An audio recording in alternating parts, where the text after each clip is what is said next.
Tuan Bai, Anda harus melakukan perjalanan sendiri. Kezen tidak berani memberikan hal besar kepada putra Baize. Sebaliknya, dia sangat sopan dan bijaksana, dan berinisiatif untuk memberi hormat. Kaisar Kezen sopan, ini adalah janji asli saya. Bai Guanxing tersenyum dan mengangguk, dan setelah Kezen berbicara dan tertawa beberapa patah kata, wajahnya juga menjadi serius. Sekarang seluruh dunia dapat membantu Yutian melalui bencana ini, dan juga bersedia membantu klan Kaisar Ke saya. Hal itu dapat dikatakan bahwa tidak ada siapa-siapa.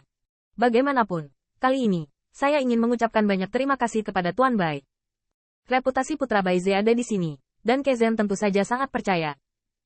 Selain itu, dapat dilihat bahwa setelah bertahun-tahun, Kaisar Ke masih mundur, dan Kezen, leluhur klan, tidak membuat kemajuan di sini.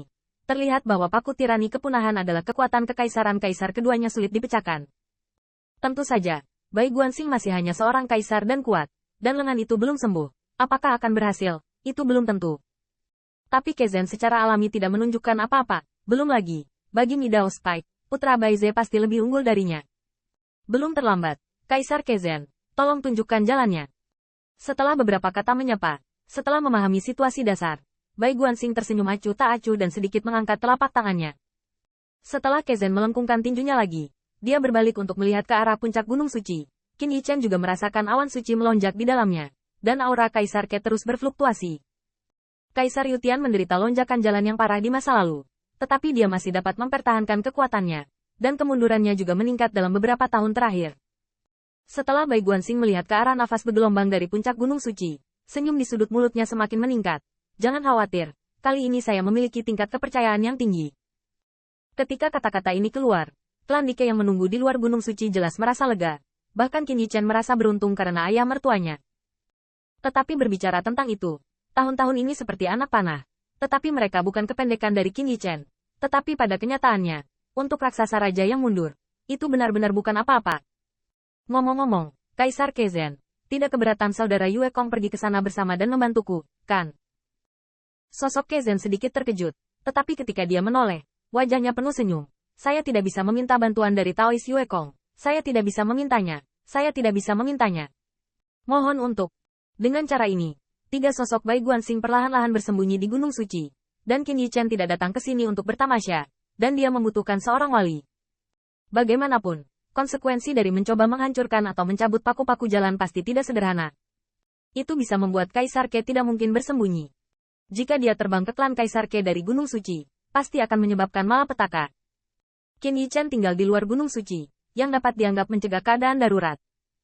Tentu saja, Qin Yichen merasa bahwa dengan Bai Guanxing dan Demon Yue Kong, bersama dengan Kezen, leluhur besar klan Kaisar Ke, tidak peduli betapa tak terduga situasi yang tiba-tiba terjadi, kecelakaan itu tidak akan pergi jauh. Ada ketenangan di kaki Gunung Suci, dan dapat dilihat bahwa Ke Tiangxuan sangat gugup. Lagi pula, itu terkait dengan arah masa depan klan Kaisar Ke. Dan jelas, jika pertempuran untuk Kaisar ini berakhir dengan kemenangan klan Kaisar Ke Yutian pasti adalah Kaisar Surga.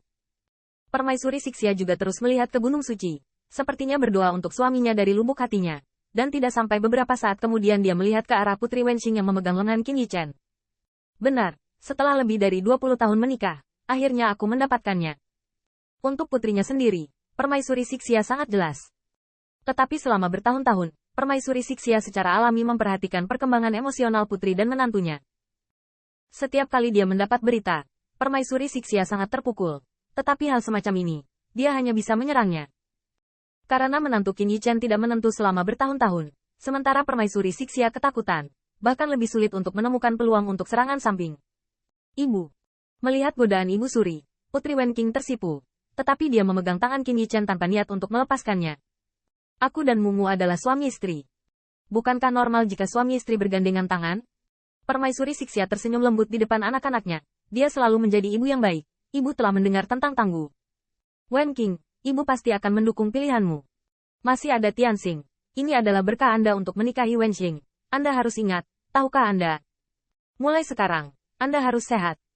Ketika Permaisuri Sixia memandang Qin Yichen, dia mengatakannya dengan sangat serius. Apakah dia mengarahkan siku ibunya ke Putri Wenqing, atau dia merasa seperti itu?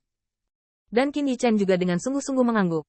Itulah sikap yang harus dia miliki terhadap ibu mertuanya. Jangan khawatir, Ratu, anak itu telah menuliskannya. Jawaban ini membuat Permaisuri Sixia sangat puas. Bahkan ketika mengetahui tentang Tanggu, ia hanya merasa lega, dan akhirnya batu gantung itu diturunkan. Nah, kalian di sini sekarang. Wen Qing, kamu datang ke sini. Sudah lama sekali sejak kamu kembali, dan mengobrol baik dengan ibumu. Dengan cara ini, Putri Wenqing dibawa pergi oleh Permaisuri Sixia sebelum pergi. Para mantan masih tidak tega melepaskan Qin Yichen. Menghadapi tatapan Permaisuri Sixia, Qin Yichen tersenyum acuh tak acuh, dan berinisiatif untuk melepaskan. Ratu dan Anda harus berbisik, pergi. Konon putrinya adalah jaket yang sedikit empuk. Adegan ini membuat Qin Yichen merindukan Xiao Ling'er. Selama bertahun-tahun, Xiao Ling'er seharusnya keluar dari para elf. Tidak, sebenarnya tahun-tahun terakhir ini tidak lama. Tapi setiap tahun dan setiap hari, saya mengalami pasang surut, jadi sepertinya akan lama. Namun, jika Xiao Ling'er tumbuh sesuai dengan fisik manusia sekarang, dia seharusnya menjadi gadis yang langsing dan besar sekarang. Di masa depan, saya juga harus menemukan keluarga yang baik untuknya. Itu tidak benar. Ketika Kaisar Ke melawan dan merekrut kerabat, dia mungkin berpikir dengan cara yang sama. Yah, lagi pula aku tidak bisa melakukan ini. Meskipun demi anak perempuanku, berapa banyak menantu laki-laki baik sepertiku yang bisa ada di dunia ini? Bagaimana menjalani hidup ini terserah Xiao Ling'er, selama dia bisa bahagia. Qin Yichen memikirkannya seperti ini. Tetapi sayang sekali bahwa alam Dao tempat tubuh yang diperolehnya bersembunyi terlalu jauh dari benua 10.000 klan. Dan sekarang, dia agak takut keluarganya akan terlibat. Lagi pula, level yang sekarang berhubungan dengannya benar-benar berbeda. Dan dia bahkan bisa bertemu dengan Raja Dewa yang telah memerintah dunia selama beberapa tahun yang tidak diketahui. Anda harus tahu bahwa dengan kemampuan Raja Dewa Bulan Yin, bulan terang di dunia berada di bawah kendalinya. Dan bidang bintang tempat benua 10.000 klan berada juga memiliki matahari dan bulan. Itu tentang keluarganya. Qin Yichen harus sangat berhati-hati sekarang. Untuk alasan ini, dia hanya bisa menyembunyikan pikirannya di bagian terdalam hatinya. Qin Yichen menunggu di luar Gunung Suci dengan cara ini selama waktu luangnya. Qin Yichen tiba-tiba memikirkan sesuatu. Ngomong-ngomong, kakek kedua, bukankah ayahnya memiliki seorang majikan? Sang ayah telah dimusnahkan oleh paku-paku jalan selama bertahun-tahun, dan dia tidak melihat kekuatan besar itu datang berkunjung.